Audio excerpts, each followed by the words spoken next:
What's up? I'm IAMOBG. So today I'm going to talk about spiritless booze. Yeah, you heard me right.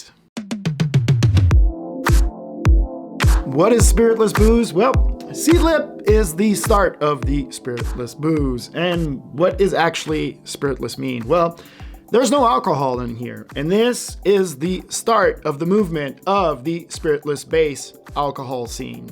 This started in 2014, and this has really taken over the world since the mocktail scene is absolutely huge. And I know that for most of you, you're gonna think like, really, I'm gonna spend $30 on a bottle of booze that has no booze in it?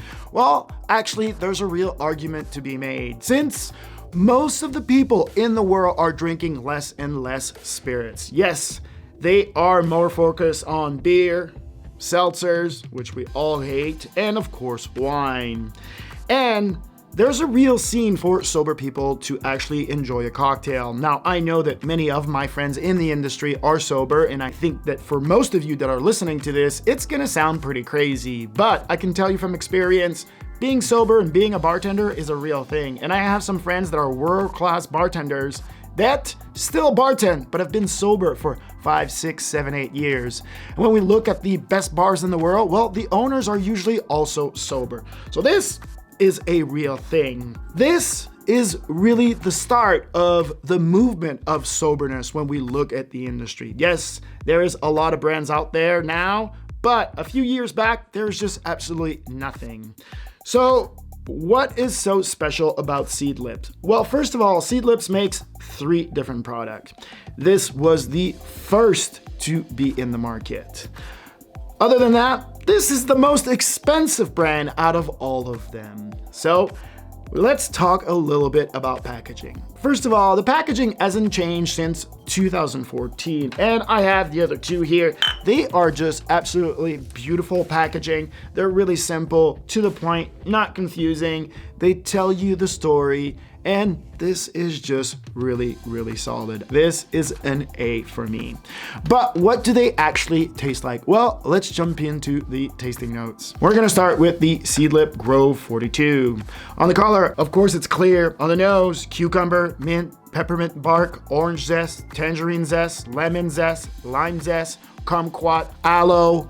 This nose is just pure bliss of complexity, since this never stops giving you layers and they're all well intermixed. On the mouthfeel, high acidity that turns into cucumber, dill with no spicy layers, no smoke, no oak with a nice viscosity. Yes, this falls flat quickly since this is water-based, and the length isn't very long. This is really good. I know this sounds completely crazy, but if you're trying to stay sober and you want to have other options and you like the fact that you can have a cocktail, because most people that don't drink, that's the hardest habit to break. Just like smoking. It's not the smoking part, it's the spending time outside smoking back and forth. This is an amazing product. And if you go to their website, they just have beautiful mocktails that you can look up, that you can make, that are easy. And these are spiritless cocktails, as we call them.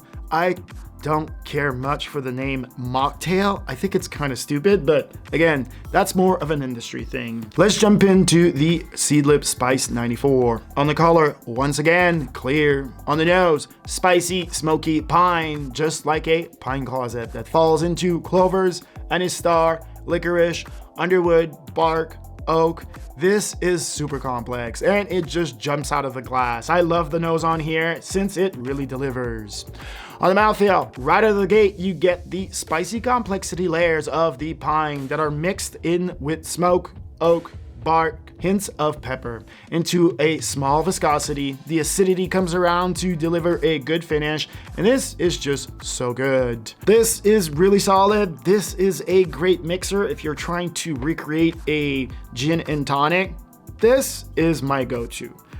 I can tell you from experience, most people that don't drink, when I make them a gin and tonic style drink with this, they can't believe that it's non-alcohol. The flavor profile is right in there. This is just, again, really, really good.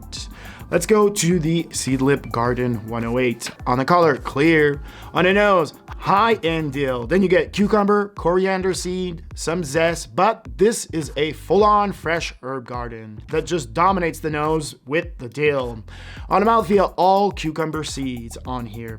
This is the first thing that you get, and this is the last thing that you get. There's nothing else in here. It's all cucumber and dill. This reminds me a lot of the Hendrick Gin cucumber profile, cucumber seed, a lot of dill. This is good. This is really driven for someone else than me. I'm not a huge fan of the 108. I'm a big fan of the other two. I've always been a big fan of the other two. Let's do a quick recap so I can tell you what I actually think. And we're gonna start with the Grove 42. At $30, this is just a pure beauty. I'm absolutely in love with this one. It's been one of my favorites from the start. Again, I cannot overstate how good this spiritless booze is, if that makes any sense. Then the Spice 94. This is also a buy. I absolutely love that. This has always been a really good one for me. You could do a lot of things with that since it has a lot of structure, just like the 42. I'm absolutely in love with that one, and I would recommend it to anyone. And then the Garden 108.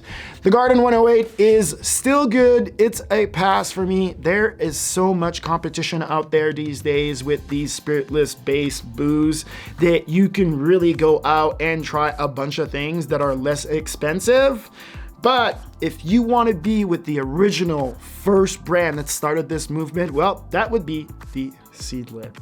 Now, let me know what you think in the comments. Please don't forget to give it a thumbs up, since that always helps spreading the soberness around. And if you're wondering all these years why my t-shirt says sober, well, it's exactly because of that, since I have a lot of friends in the industry that don't drink, and this is a real thing. I know that for most of you, drinking is a thing that you enjoy, but for a lot of people, they still want to have a good time, but they can have spiritless drinks, and that is the goal here.